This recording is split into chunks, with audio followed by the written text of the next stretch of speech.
January 1915. Eastern Anatolia. Before sunrise, the mountains around the Caucasus lay buried beneath a silent ocean of snow.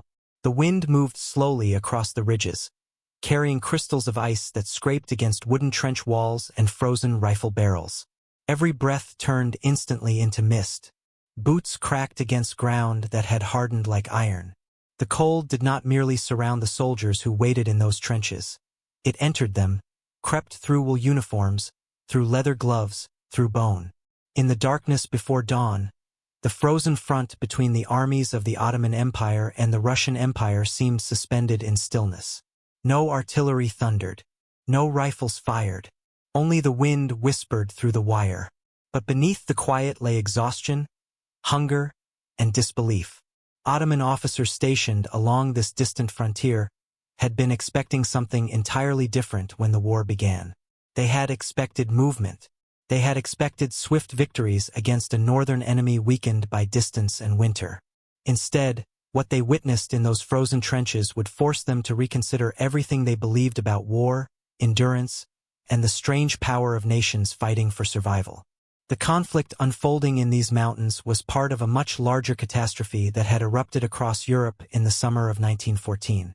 The chain of events began on June 28, 1914, when Gavrilo Princip assassinated Archduke Franz Ferdinand in the city of Sarajevo.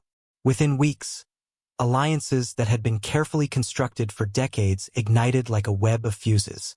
The assassination triggered declarations of war that pulled nearly every major power into a global conflict. The German Empire supported the Austro-Hungarian Empire. The Russian Empire mobilized to defend Serbia. Soon the British Empire and France joined the war. Across continents, empires that had ruled for centuries marched toward a struggle none of them truly understood. By the autumn of 1914, the Ottoman Empire, once one of the most powerful states on earth, made its fateful decision. After years of decline, territorial losses, and political turmoil, Ottoman leaders believed the war offered a final chance to restore their empire's strength. In November 1914, the Ottomans entered the war on the side of Germany and Austria-Hungary. Their armies now faced the vast territories of the Russian Empire stretching across the Caucasus Mountains. The Caucasus front was unlike the famous battlefields of France or Belgium. There were no wide plains, no industrial cities, only endless mountains, deep forests, and winters so brutal that entire armies could vanish beneath snowstorms. Yet it was here that Ottoman commanders believed they could achieve a decisive victory. The architect of that hope was Enver Pasha. Young, ambitious, and deeply confident, Enver Pasha dreamed of defeating Russia in a dramatic winter campaign that would restore Ottoman prestige. His plan was bold. Ottoman forces would advance through the mountains, surround Russian troops near the town of Sarikamish, and destroy them in a sweeping maneuver. If successful, the victory could open the road into the Russian Caucasus and inspire Muslim populations under Russian rule to revolt. But Enver Pasha underestimated something far more dangerous than the enemy. He underestimated winter. The Battle of Sarikamish began in December 1914. Ottoman soldiers marched through mountain passes buried in snow. Temperatures dropped below -30 degrees Celsius. Many soldiers lacked proper winter clothing. Boots split apart in the cold. Rifles froze. Entire units lost their way in blizzards that erased every path and landmark. By the time Ottoman forces reached Russian positions, tens of thousands had already died. Not from combat, but from the cold itself. When the battle ended in January 1915, the result was catastrophic. Historians estimate that the Ottoman Third Army lost between 60,000 and 90,000 men. Many simply froze where they stood.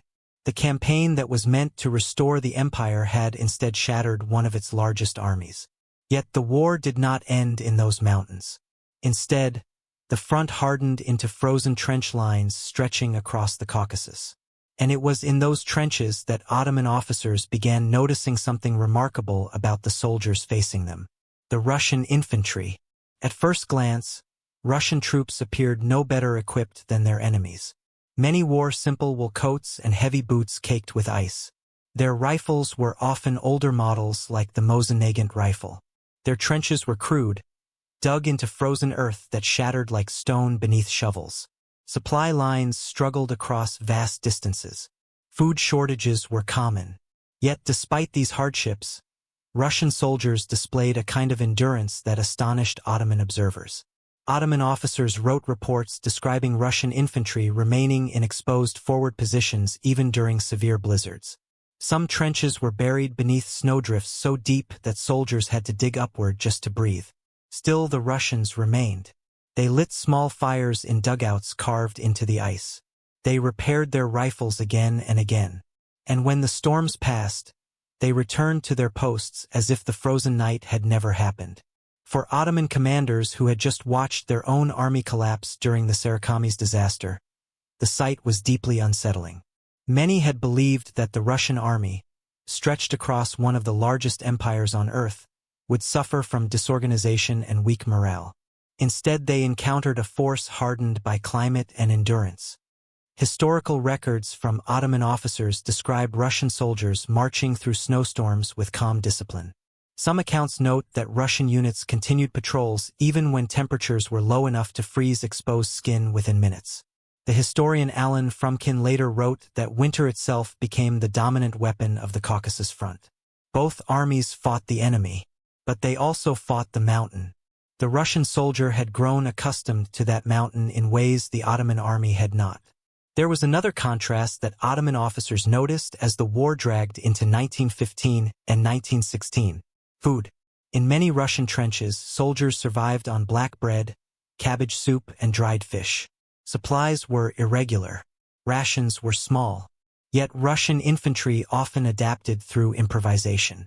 They hunted animals in nearby forests. They melted snow for water. They built crude stoves from scrap metal. But as the war expanded and new powers entered the conflict, something else began appearing at certain Allied supply depots far from the Caucasus. Crates stamped with unfamiliar markings. Food shipments from across the ocean. By 1917, the entry of the United States into the war transformed the logistical balance of the conflict. American industry, untouched by the devastation of European battlefields, began producing enormous quantities of supplies. Weapons, fuel, clothing, and food. Among the most common items shipped overseas were small rectangular tins filled with preserved meat. They were labeled simply, corned beef. The soldiers who received them soon gave them a nickname that would become famous in military history.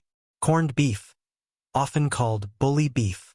These tins became a symbol of something much larger than a ration. They represented industrial abundance. Factories in cities thousands of kilometers away produced food that could survive months of ocean travel.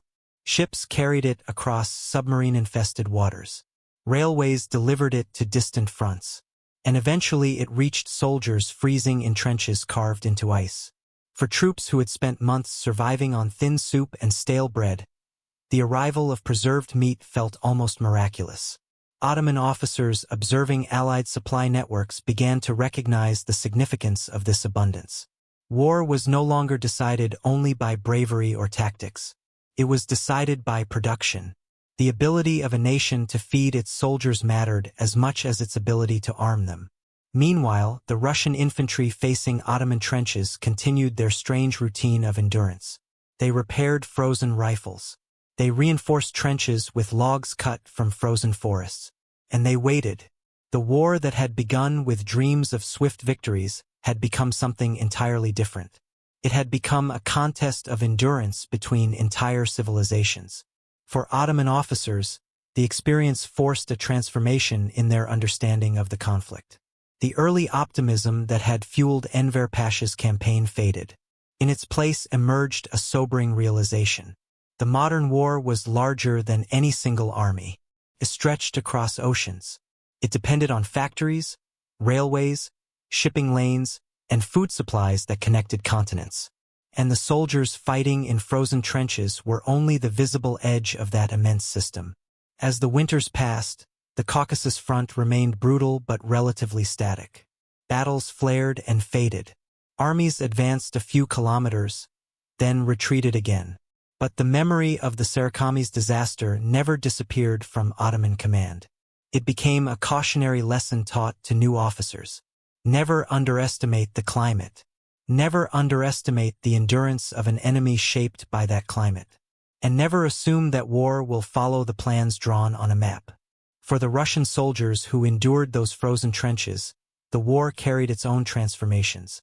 Many entered the conflict believing they were defending their empire and their czar. But the hardships of war slowly eroded that faith. Food shortages grew severe. Millions of casualties shattered entire villages. And by 1917, revolution erupted within Russia itself. The Russian Revolution toppled the Romanov dynasty and transformed the nation forever. The soldiers who had endured the Caucasus winters now found themselves fighting in a country that was no longer the same empire they had once served. War had changed everything. Empires collapsed. Borders shifted. Ideologies rose and fell. Yet the memory of those frozen trenches remained etched into the minds of the officers who survived them. They remembered the snow that swallowed entire armies. They remembered the silent endurance of Russian infantry standing watch through blizzards. And they remembered the strange arrival of distant abundance, the small metal tins of preserved meat that traveled across oceans to reach the front.